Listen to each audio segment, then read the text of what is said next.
Heavy হয়েছে, সাদা সাদা হয়েছে কি সত্যি? না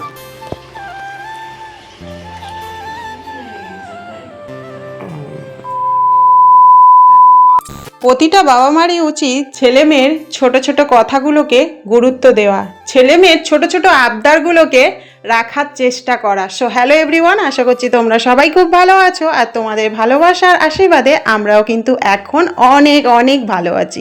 প্রতিদিনের মতো আরও একটা নতুন ব্লগ নিয়ে তোমাদের সামনে হাজির হয়ে গেলাম। এটা ছিল গতকালকের ভিডিও, আর আজকের ব্লগটা কিন্তু আমি এখান থেকেই স্টার্ট করলাম। দেখো সকাল সকাল তো ঘুম থেকে উঠে পড়েছি, আর ছেলে চলে গিয়েছে পড়তে। ছেলের পরীক্ষা হলেও ছেলের কিন্তু পড়ার বন্ধ নেই। যাই হোক, দেখো তারপরে কিন্তু আমি ঘরের দরজা জানলাগুলো খুলে দিয়ে চলে এসেছি দেখো ওপরে। আর ওপরে এসেই কিন্তু আমার দেখো কাজ শুরু হয়ে গিয়েছে। প্রথমে দেখো আমি জিনিসপত্র ওলট পালট হয়েছিল সেগুলো একটু গুছিয়ে নিলাম, আর তারপরে দেখো ওপরের জানলাটা খুলে দিতেই কত সুন্দর রোদ্দুর এসে বিছানাতে পড়েছে। আর তারপরে আমার ছেলে তো যেন বিছানার ওপরে মুড়ি টুড়ি খায় ভর্তি হয়ে পড়েছিল, সেগুলোকে একটু ঝেড়ে নিলাম। আর তারপরে কিন্তু আমি দেখো বাসি কাজ করা শুরু করে দিয়েছি। প্রথমে তো ভালো করে ঝাঁটপাটগুলো দিয়ে নিলাম, কারণ ভালো করে ঝাঁটটা না দিলে না মোছার সময় না প্রচুর প্রবলেম হয়। আর তারপরে দেখো আমি ঝাঁট দিচ্ছি দেখে তোমাদের দাদাভাই এসে বলছে আমি তো সব ঝাঁট দিয়ে দিয়েছি, তুমি কেন আবার ঝাঁট দিয়েছো? আর সেটাই কিন্তু দেখো তোমাদের দাদাভাইয়ের সঙ্গে মানে বলছিলাম আমি, তুমি ঝাঁট দেওয়ার পরেও কতটা পরিমাণে নোংরা বেরিয়েছে সেটা তুমি দেখো। আর ছেলেকেও দেখাচ্ছিলাম, দেখ শোনো তোর পাপা নাকি ঝাঁট দিয়েছে, কতটা নোংরা বেরিয়েছে, মানে তোমরাও দেখো কতটা নোংরা পরিমাণে নোংরা বেরিয়েছে। যাই হোক দেখো ঝাড় দেওয়া তো হয়ে গেল। আর তারপরে কিন্তু এই যে আগের দিনে ধুয়ে দিয়েছিলাম ডালগুলো, সেগুলো কিন্তু ভালো করে এখনও শোকায়নি, তাই আরও একবার রোদ খাওয়াবো বলে আমি কিন্তু আজকেও রোদে দিয়ে দিলাম, আর একটু নেড়েও দিলাম। সত্যি কথা বলতে এখনও কিন্তু ভালো করে শোকায়নি, হালকা হালকা ভিজে আছে।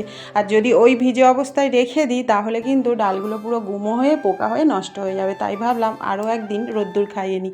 তো দেখো ডালগুলো তো রোদ্দুরে দেওয়া হয়ে গেছে। আর তারপরে কিন্তু কয়েকটা বাসন ছিল, বেশি বাসন ছিল না, তো সেই বাসনগুলো আমি ধুয়ে নিলাম। আর তারপরে কিন্তু দেখো কত দিনকার জামা কাপড় নিয়ে আমি এখন বসেছি।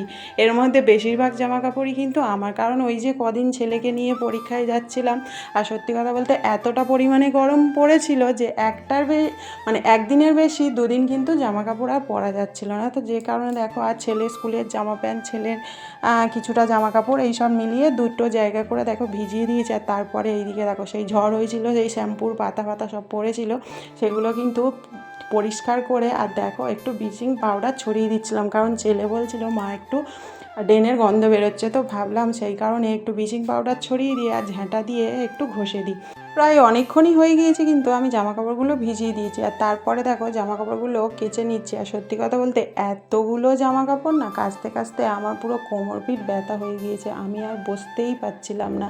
মানে যখন উঠে দাঁড়িয়েছি আমার কোমর আর কিছুতেই সোজা হচ্ছিল না, মনে হচ্ছিল যেন কোমর আর কোমর নেই। সত্যি কথা বলতে মানে এতটা পরিমাণে যন্ত্রণা করছিল না, মানে সোজা হয়ে দাঁড়াতে পারছিলাম না, এরকম পরিস্থিতি। দেখো আমাদের যাই হয়ে যাক আমাদের সংসারে তো কাজ করতে হবে, তাই না বলো?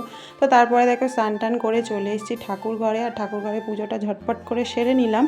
আর আজ কিন্তু ছেলের আবদার যে আমাকে পাস্তা করে খাওয়াতে হবে, কারণ অনেক দিন হয়ে গিয়েছে মা তুমি কিছু বানাওনি। সত্যি কথা বলতে ছেলের পরীক্ষা চলছিল, তাই কিন্তু সেরকম একটা কিছু সত্যিই বানানো হয়নি। তাই ভাবলাম ছেলে যখন আবদার করেছে, আর এই ছোট ছোট আবদারগুলো আমরা যদি রাখি ওদের কিন্তু মনটা কিন্তু অনেকটাই ভালো হয়ে যায়। দেখো এদিকে আমি ওর জন্য পাস্তা বানাচ্ছি বলে ও বলেছে মা আমি কিন্তু তোমাকে অনেকটাই হেল্প করে দেবো বলে ও কিন্তু সমস্ত পেঁয়াজ কাঁচা লঙ্কা আমাকে কেটে রেডি করে দিয়েছে। তাই আমারও কিন্তু পাস্তাটা বানাতে এমন কিছু সময় লাগেনি, খুব তাড়াতাড়ির মধ্যে আমার কিন্তু পাস্তাটা রেডি হয়ে গিয়েছে।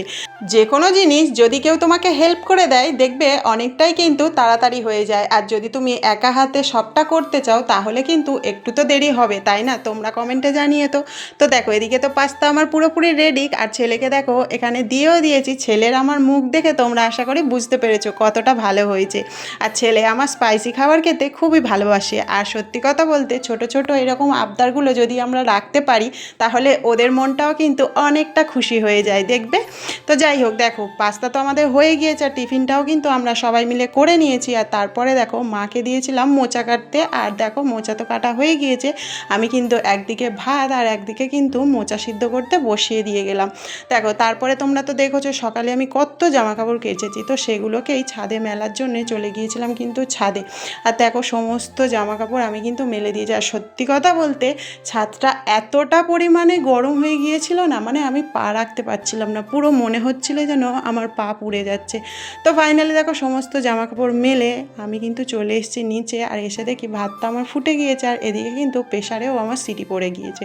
তোমরা তো দেখলে কিছুটা পরিমাণে চিংড়ি ফ্রিজে ছিল, সেটা এনে কিন্তু একটু নর্মাল হতে দিয়ে দিলাম। আর এদিকে দেখো আমি তো চিংড়ি ভাজতে বসিয়ে দিয়েছি, আর ওদিকে কিন্তু ভাতে ফ্যান ঝরতেও বসিয়ে দিয়েছি, আর একদিকে কিন্তু ডাল বসিয়ে দিয়েছি।